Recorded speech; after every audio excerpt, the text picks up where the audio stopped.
I nderuari vëlla,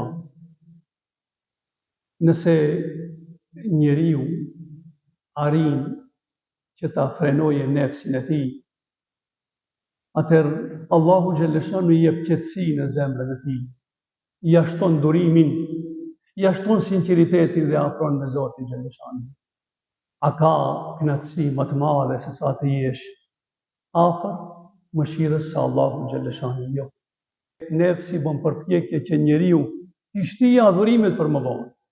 Nëse njeriu e don Zotin xhaleshanu, nëse e kupton madhërinë e tij, atëherë ai është i pari në krijerin e adhurimeve. Tregohet për Ahmed ibn Hanbelin, i cili kur ishte i ri, mundohej të adhurojë Zotin xhaleshanu dhe këtë mënyrë vazhdoi deri në pletësi.